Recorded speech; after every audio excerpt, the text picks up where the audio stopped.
સંગાઈ જે ગામ છે અરડોઈ ગામ સંગાડી તાલુકાનું તેની અંદર ગઈકાલે આપણે ગુજરાત આખાએ ગુજરાત સ્તબ્ધ છે. સાથે વિછિયામાં પણ એક ખેડૂતોએ આપઘાત કર્યો છે. લગભગ 4 જેટલા ખેડૂતો છેલ્લા 2 થી 3 દિવસની ગુજરાતમાં આપઘાત કરી ચૂક્યા છે. આ ખૂબ જ દુઃખદ ઘટના છે. આપણે સૌ જાણીએ છીએ કે આ સ્થિતિની અંદર સરકાર તરફથી હંમેશા ખેડૂતોને આશા હોય, લોકોને આશા હોય. એવા સમયે આજે રાહત પેકેજ જાહેર થયું છે. રાહત પેકેજ તદ્દન માયાવી હોવાનું કહી શકાય અથવા તો પૂરતું નથી અને એના લીધે સમગ્ર ગુજરાતની અંદર ખેડૂતો જે છે અત્યારે નોંધારા હોય એવું લાગે, અસહાય હોય એવી સ્થિતિ આજે ગુજરાતની અંદર છે. આવા સમયમાં ખેડૂતોની સાથે રહી ખેડૂતો આવા પગલાં ના લે એના માટે અમે પણ વિનંતી કરીએ છીએ. તમામ અમારાથી જે બનતા પ્રયત્ન છે અમે કરી રહ્યા છીએ. સરકાર આજે પેકેજ જાહેર કર્યું છે એમાં વિશેષ ધ્યાન આપી અને તમામ ખેડૂતો કે જેને ખરેખર મોટું નુકસાન છે એમના માટે પણ અલગથી પેકેજ લાવવામાં આવે, વધારે સહાય આપવામાં આવે. અમે સતત માગણી કરીએ છીએ કે ખેડૂતોને જેવી રીતે પંજાબની અંદર સહાય આપવામાં આવી રીતે આપવામાં આવે અને સાથે સાથે અત્યારે જે ખેડૂતોની સ્થિતિ છે છેલ્લા ઘણા વર્ષોથી તમામ લગભગ પાકોને નુકસાન અવારનવાર ગયું છે અને ખેડૂતો પર દેણા જે છે વધતા જાય છે. સામે એની જે પેદાશો છે એને પ્રોપર ભાવ મળતા નથી. ખર્ચની સામે ખેતી આજે ટકી શકે એવી સ્થિતિમાં નથી. ત્યારે ખેતીને ટકાવવા માટે પણ એક વખત ખેડૂતોના દેવા માફ કરવા જોઈએ. ખેડૂતોની જે સ્થિતિ માર્કેટ યાર્ડોમાં થાય છે, કડદા કાંડ જેવી આપણે સૌએ જોયું છે કે કડદા ખેડૂતોના જે ખેત પેદાશો છે એના ભાવ કાપી લેવામાં આવે છે. તમામ જે ખેડૂતો સાથેનું જે શોષણ છે એ અટકવું જોઈએ એવી માંગણી સાથે આમ આદમી પાર્ટીની માંગ કરીને આજે જે આ ઘટના ઘટી છે ખેડૂતો આ આખી ઘટનાની અંદર પોતાના જીવ ગુમાવ્યા છે એમના પરિવારને સાથે રહેવા માટે પણ અમે સરકારને વિનંતી કરીએ છીએ કે વિશેષ સહાય પેકેજ કરવામાં આવે.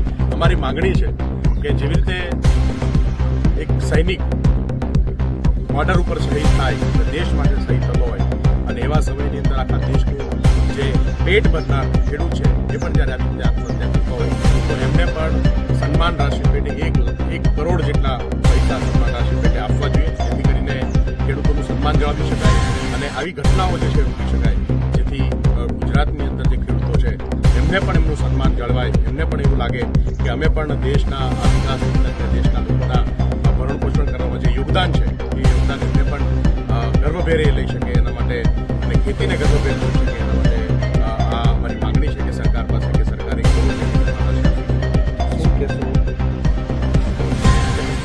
શું આપના દ્વારા સરકારને જ્યારે રાહત પેકેજની જાહેરાત થઈ ત્યારબાદ આપણા દ્વારા લેખિત રજૂઆત થઈ છે? અમે અવારનવાર સરકારની સામે રજૂઆતો કરી. સુદામડાની અંદર ખેડૂત મહાપંચાયત, અભૂતપૂર્વ મહાપંચાયતનું આયોજન થયું અને 10 જેટલા ઠરાવો કરી અમે સરકારને મોકલ્યા છે. મેલ દ્વારા પણ આ ઠરાવો સરકારને મોકલી આપવામાં આવ્યા છે અને અમે જાહેરાત કરી છે કે સમગ્ર ગુજરાત અલગ અલગ જગ્યા ઉપર ખેડૂત મહાપંચાયતનું આયોજન કરવામાં આવશે. ગઈકાલે ખંભાળિયામાં ખેડૂત મહાપંચાયતનું આયોજન થયું.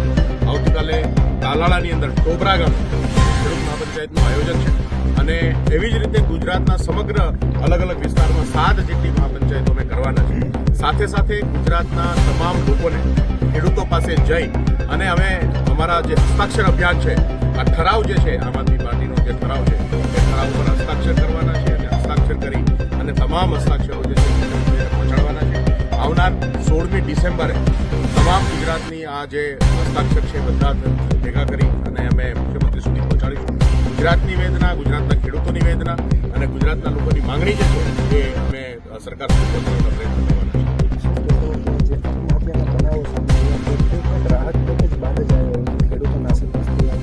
બિલકુલ આ રાહત પેકેજ ખરેખર નિરાશાજનક છે.